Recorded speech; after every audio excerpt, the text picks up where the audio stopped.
एक लड़की को हुआ ठंडी में प्यार। सर्दियों की वो सुबह कुछ अलग थी। कोहरे की हल्की चादर पूरे शहर पर फैली हुई थी। पेड़ों की शाखाओं पर ओस की बूंदें मोतियों की तरह चमक रही थीं।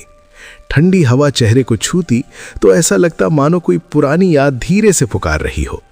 इसी मौसम में, इसी ठंडी हवा के बीच अनन्या को प्यार हुआ था। अनन्या एक साधारण सी लड़की थी, न बहुत बोलने वाली, न ही ज्यादा दिखावा करने वाली।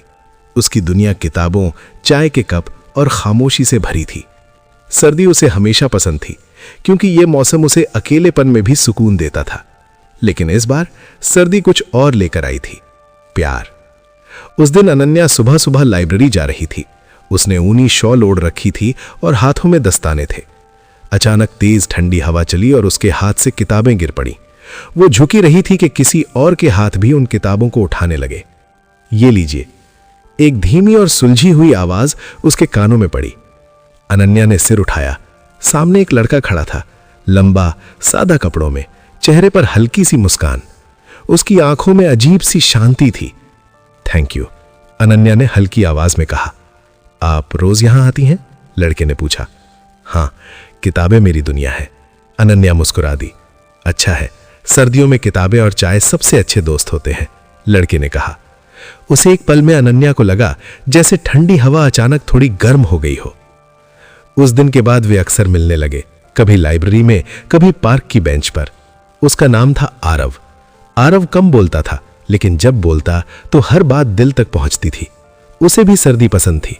वो कहता, ठंड में इंसान को असली एहसास होते हैं, क्योंकि बाहर ठंड होती है और अंदर गर्मी की जरूरत। अनन्या उसकी बातों में खुद को ढूंढने लगी थी। वे दोनों साथ चाय पीते, धुंध में लिपटे रास्तों पर चलते और खामोशी में भी बातें करते।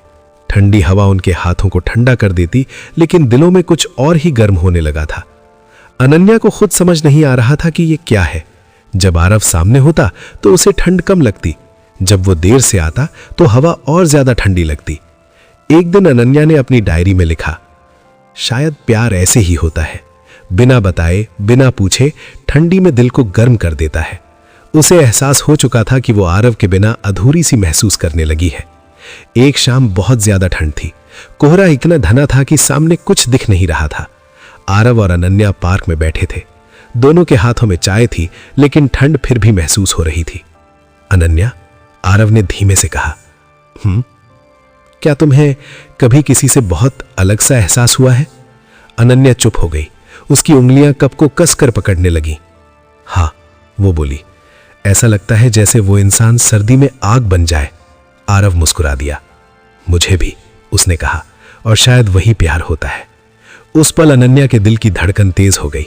ठंड के बावजूद उसकी आंखें नम हो गईं।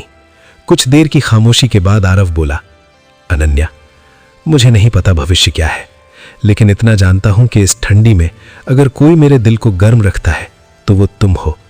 अनन्या की आंखों से आंसू बह निकले। उसने पहली बार अपने दिल की बात कही। मैं भी, जब तुम पास होते हो तो ठंड डराने लगती है। आरव ने धीरे से उसका हाथ थाम लिया। ठंडी हवा चल रही थी, लेकिन दोनों के हाथों में एक अलग सी गर्माहट थी। लेकिन हर प्यार आसान नहीं होता। कुछ दिनों बाद आरव को दूसरे शहर जाना पड़ा नौकरी के लिए। सर्दी और बढ़ गई थी। अनन्या अकेली पड़ गई। वो उसी पार्क में बैठती, उसी बेंच पर जहां वे मिला करते थे। ठंड अब उसे काटने लगी थी, लेकिन आरव के मैसेज, कॉल और यादें उसके दिल को थामे रखती थीं। दूरी ठंड बढ़ा सकती है, लेकिन प्यार की आग बुझा नहीं सकती। कुछ महीनों बाद जब सर्दी जाने लगी और बसंत आने लगा, आरव वापस लौटा। अनन्या स्टेशन पर खड़ी थी। हवा अब ठंडी नहीं थी, लेकिन दिल फिर भी तेज धड़क रहा था। आरव ने मुस्कुराकर कहा, देखो, सर्दी चली गई, लेकिन प्यार अब भी है। अनन्या हंस पड़ी, आंसू और खुशी एक साथ। उसे समझ आ गया था कि प्यार मौसम का मोहताज नहीं होता, बस कभी कभी ठंडी में शुरू होकर जिंदगी भर की गर्माहट बन जाता है।